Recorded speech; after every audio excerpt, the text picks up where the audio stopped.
Welcome back to HB Unfiltered Sports Talk. I'm joined again by the Stiff Brownie, the intern, and the Dirtbag. And today's show is brought to you by J3 Supply Group for your hose and fitting specialist. Come on down, great guys in Huntington Beach. And I also want to throw out a big shout out to Joey at Big Rob's. Supplied us today, filled our bellies with pasta and pizza. Great food. And garlic bread. It was amazing. They're great stuff. Westminster, Trascan Beach. Yep. Awesome place. So our Westminster pizza place of choice is Big Rob's, and First Class Pizza of Huntington Beach is our choice there. But we also need you to go to our website. It's hbunfilteredsportstalk.com. And check out our merchandise. And remember to go to YouTube under syndications. Go to YouTube, like, and subscribe. This will help. It's free, and it will help generate and build our brand if you like what we're doing. Remember to also call in to us at info@hbunfilteredsportstalk.com. And please give us criticism, what we can do better, because we're like you. We just want to keep this thing going and do the best we can. What you like, what you don't like. That way we know what to eliminate if nobody really wants to hear it. Yep. And last probably my jokes. And not least, Aloha Grill, OC Boardroom, My Place Sports Bar and Grill, and gotbackup.com. All right, let's get it back over to the intern and find out what happened this week in sports history. Yes. And this week in sports history, 1927, Yankee slugger Babe Ruth hits his 50th home run during his MLB record 60 home run season. 1965, Willie Mays' 500th home run. And then in 1999, we have U.S. Open women's tennis. Serena Williams wins her first Grand Slam title. And then Andre Agassi wins his second and final U.S. title. And in 2018, Kansas City quarterback Patrick Mahomes sets an NFL record of 10 touchdowns in his first 2 weeks of a season, torching Pittsburgh's secondary with 6 touchdown passes and leads the Chiefs to a 42-37 victory on the road. And recently, I happened to visit Louisville, Kentucky, just for fun, and while my trip was predominantly focused on bourbon, as it should have been. Yes. Yes. I also happened to make chicken. Yes. I made a pit stop at the Louisville Slugger Museum and Factory, which I highly recommend if you're ever in Louisville. You need to check out this amazing tour. You can see these artisans still crafting bats. They've been doing it for well over 100 years, making bats for the most amazing baseball players in history, even to this day. And at the end of the tour, I had an opportunity to purchase my own customized bat, which looks amazing. It finally came in because you can't take it on the plane because this is a weapon.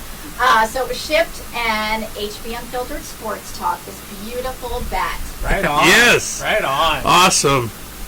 Right on. Gosh, I haven't been able to see that place yet, but it's one of my bucket list items, no doubt.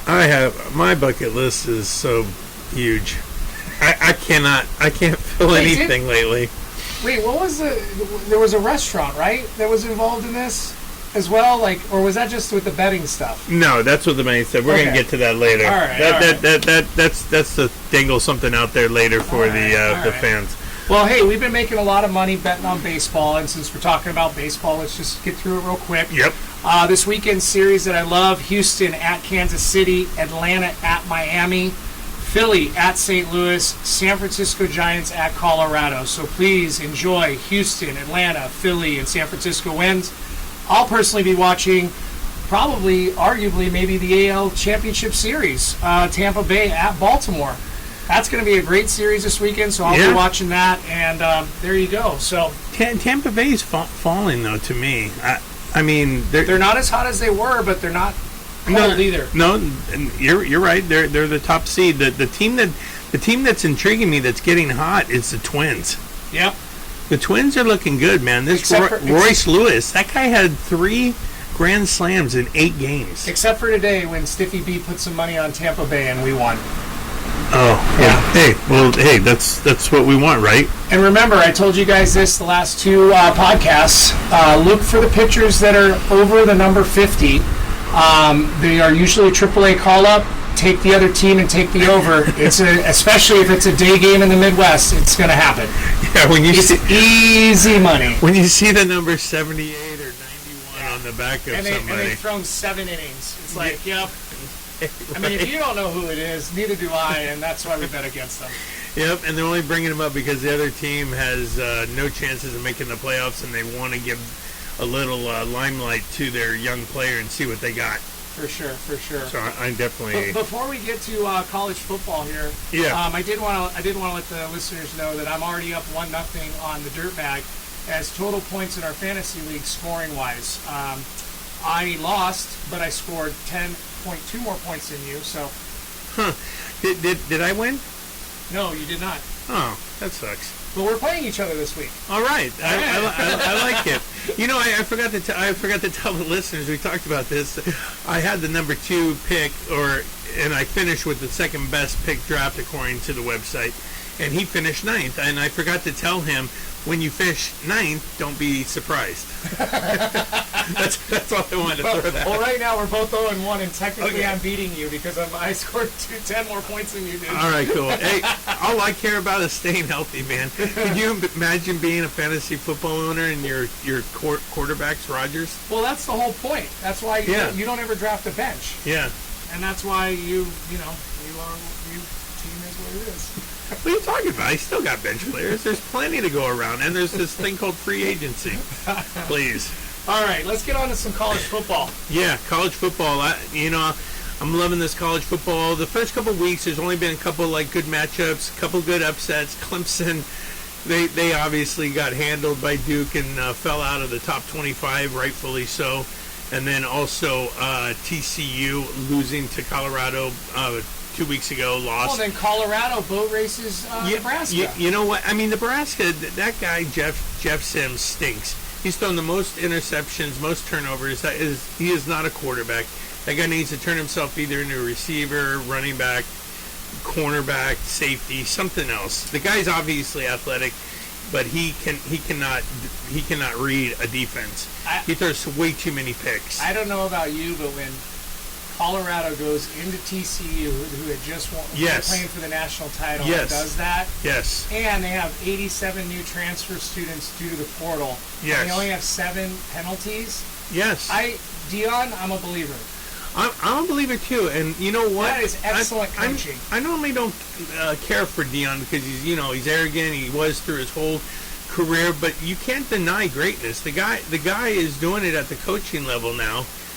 Just like he did on the field when he played, and there are so many haters out there on Dion, and they keep making. I was listening. I was talking to one guy at a bar, and he's like, yeah, they beat TCU, but they're not very good. They don't have Max Duke. What are you talking about? They were in the national title game the year before. They're at home. They're ranked 17th. They have 4- and 5-star players all over their roster. And Colorado throws up a 45 burger on Colorado hadn't won and beaten a top 20 team on the road in 19 straight games, which was the longest in NCAA going forward. Right. And he snaps it. I mean, come on, give the guy credit.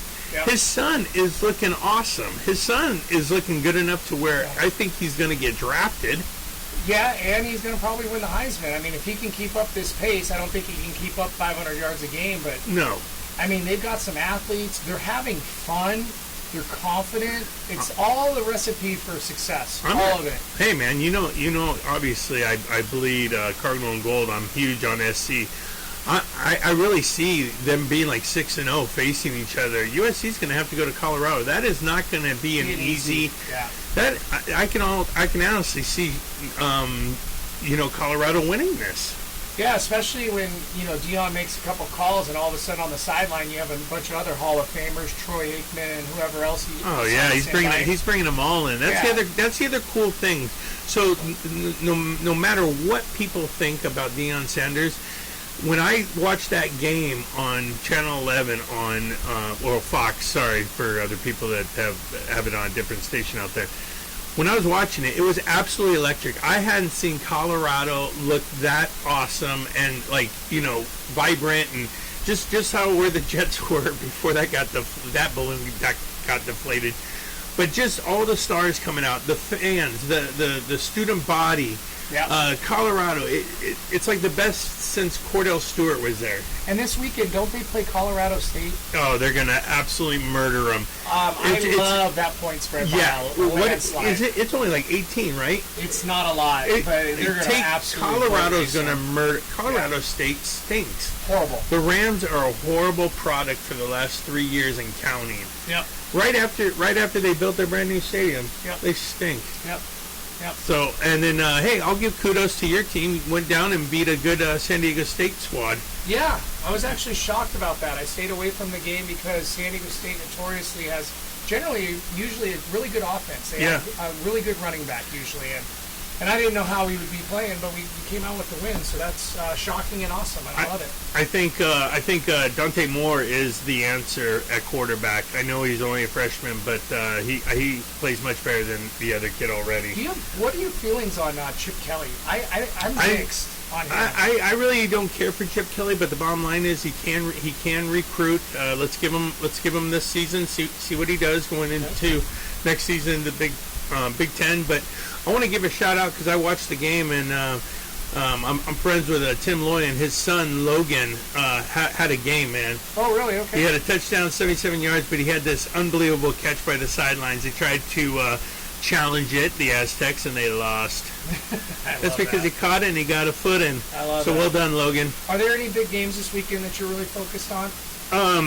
No, not really. I was just looking. This is probably one of the weakest Saturdays for college football that I've seen in a long time. Yeah, because all those teams are playing St. Mary's of the Blind. Yeah, I mean, even UCLA, I can't believe it, but they're playing North Carolina Central. Yeah. What? We may lose to them. No, they're not. No, they're not. But yeah, there's really no big games till we get into conference play. The Pac-12 is finally lost their first game, by the way.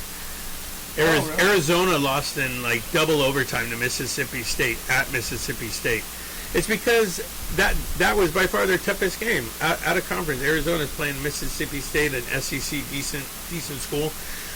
They finally got it though. But it's too late. The program's going to be demolished.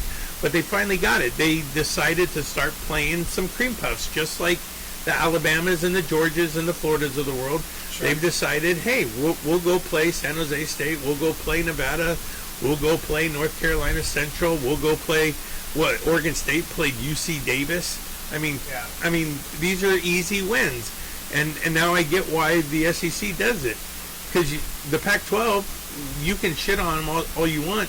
They have six teams in the top 20. Well, it's not like Notre Dame's independent, so they're always playing some cream puff teams. Oh, and then they're there at the end. It's like, well, let's just take a page out of their book. They pretty much play Purdue every year. They play Stanford every year. There's 2 wins. They play SC. That usually is a tough game for both schools.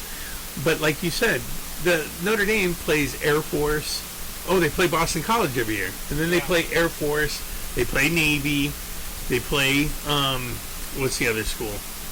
Army. I mean, come on. Yeah. And then they want to be in the national title game. Yeah, they should join the Big Ten. Yeah. But I agree with you. Let's get back to the NFL. Yeah, first week's over.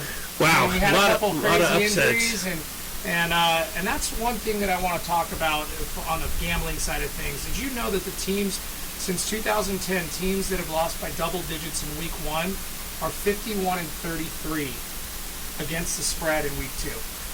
Wow. So we're talking about Seahawks, Panthers, Bengals, Colts, Steelers, Texans, Bears, and Giants. 3 of those games pop out at me. I don't know if I can touch the Giants. I don't know who they're playing. I'm touching the Giants. They look so awful. I'm touching the Giants. That's one of the teams that I like. At Arizona, 5.5-point favorites.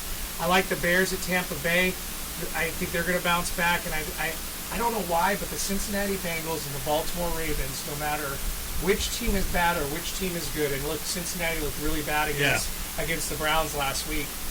It is a heavyweight fight. Yeah.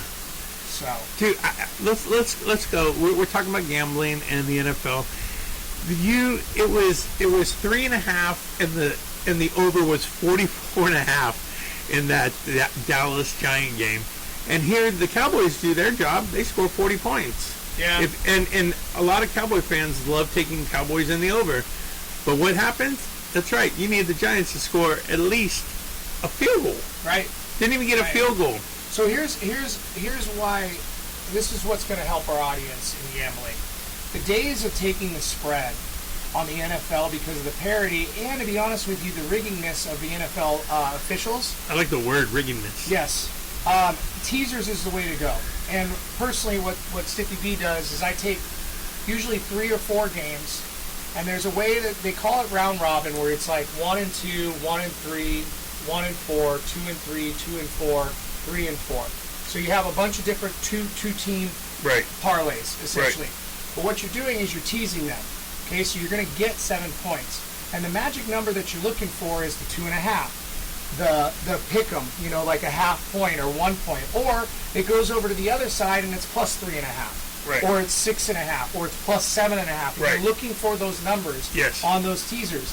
And when you do that, you because of the parity and because of what the NFL wants the entertainment package to be, they want those games close. They want them to be a field goal. And now you're covering all sides. Yeah. And because you're getting 7 points, that's the way to go. Yes, you don't make parlay money. Right. But you also limit your exposure. Yeah.